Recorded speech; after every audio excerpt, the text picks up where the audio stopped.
ತಮ್ಮ ಸಂಬಳ ಹೆಚ್ಚಳ ಮಾಡುವುದು, ಕೆಲಸ ಕಾಯಂ ಮಾಡುವುದು ಸೇರಿದಂತೆ ತಮ್ಮ ವಿವಿಧ ಬೇಡಿಕೆಗಳನ್ನು ಈಡೇರಿಸುವಂತೆ ಒತ್ತಾಯಿಸಿ ತಾಲೂಕು ಬಿಸಿಯೂಟ ಕಾರ್ಯಕರ್ತೆಯರು ಪಟ್ಟಣದಲ್ಲಿ ಪ್ರತಿಭಟನೆ ನಡೆಸಿ ತಹಸೀಲ್ದಾರರಿಗೆ ಮನವಿ ಪತ್ರ ಸಲ್ಲಿಸಿದರು.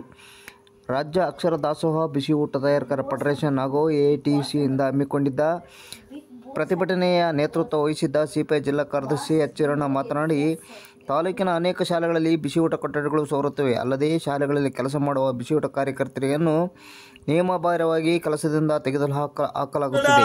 ಶಿಕ್ಷಕರಿಗೆ ಪ್ರತ್ಯೇಕ ಊಟ ಮಾಡಿಕೊಡಬೇಕು, ಇವುಗಳನ್ನು ಮೊದಲು ಸರಿಪಡಿಸಬೇಕು. ಕೆಲಸ ಮಾಡುತ್ತಿರುವ ಕಾರ್ಯಕರ್ತೆಯರಿಗೆ ಈಗ ಮತ್ತು ಮುಖ್ಯ ಶಿಕ್ಷಕರಿಗೆ, ಸಹ ಶಿಕ್ಷಕರಿಗೆ ನಿಯಮಾವಳಿ ಏನಿದೆ, ಬಿಸಿ ಊಟ ಯೋಜನೆಯ ನಿಯಮಾವಳಿ ಏನಿದೆ, ಧರ್ಮ್ ಸಿಂಗ್ ಸರ್ಕಾರದ ಧರ್ಮ್ ಸಿಂಗ್ ಸಾಹೇಬರು ದಿವಂಗತ ಮುಖ್ಯಮಂತ್ರಿಗಳ ಅವಧಿ ಸಮಿತಿ ಒಂದು ರಚನೆ ಮಾಡಿದೆ, ಕಾನೂನನ್ನ ಜಾರಿಗೆ ಮಾಡಿದೆ.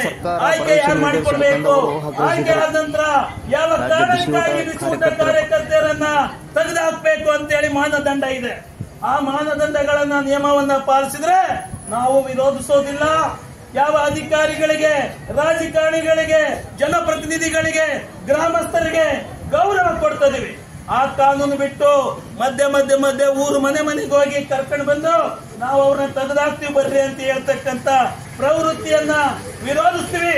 ಹಿಟ್ಲರ್ ಸಾಮ್ರಾಜ್ಯ ಅಲ್ಲ ಇದು, ಪ್ರಜಾಪ್ರಭುತ್ವದ ಬಾಬಾ ಸಾಹೇಬ್ ಅಂಬೇಡ್ಕರ್ ಬರೆದಂತ ಸಂವಿಧಾನದ ವ್ಯವಸ್ಥೆಯಲ್ಲಿ ನಾವು ಬದುಕ್ತಾ ಇದೀವಿ, ಹಕ್ಕುಗಳನ್ನ ಪಡ್ಕೊಳ್ತಿದೀವಿ. ನಾವು ಬೇಕಾಬಿಟ್ಟಿಯಾಗಿ ಯಾರ ಮೇಲೆ ಹೇಗ್ ಬೇಕೋ ಹಾಗೋ ನಾವು ಅಧಿಕಾರ ಚಲಾಯಿಸಲಿಕ್ಕೆ ವ್ಯವಸ್ಥೆಗೆ ಸಂವಿಧಾನ ಇದೆ.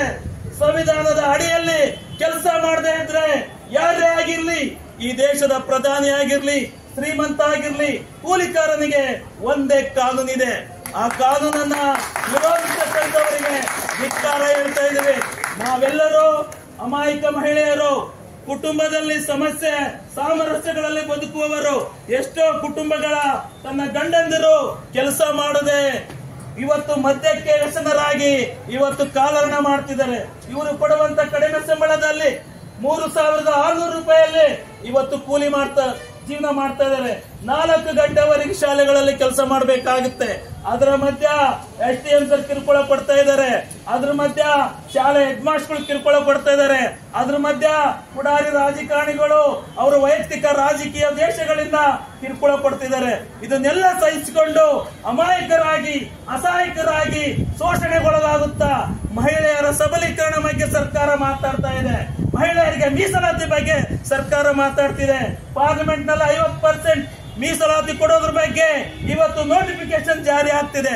ಅಂತದ್ರಲ್ಲಿ ಶಾಲೆಗಳಲ್ಲಿ, ಹಳ್ಳಿಗಳಲ್ಲಿ, ಗ್ರಾಮ ಪಂಚಾಯತಿಗಳಲ್ಲಿ, ಇಲಾಖೆಗಳಲ್ಲಿ ಮಹಿಳೆಯರಿಗೆ ಶೋಷಣೆ, ದೌರ್ಜನ್ಯ, ದಬ್ಬಾಳಿಕೆ ನಡೀತಾ ಇದೆ. ಈ ಕಾರಣಕ್ಕಾಗಿ ಕಾನೂನನ್ನ ಕಾಪಾಡಬೇಕಾಗಿದೆ.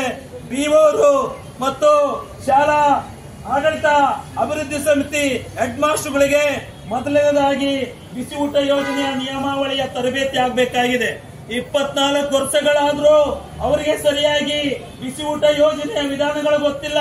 ಇನ್ನ ಹೆಡ್ ಮಾಸ್ಟರ್ಗಳು ಇವರಿಗೆ ಬಂದಿರತಕ್ಕಂತ ಬೇಳೆಕಾಳು, ಎಣ್ಣೆ, ಅಕ್ಕಿ 10 ಕೆಜಿ ಮಕ್ಕಳಿಗೆ ಕೊಡಬೇಕಾದ್ರೆ 3 ಕೆಜಿ ಕೊಡ್ತಾರೆ.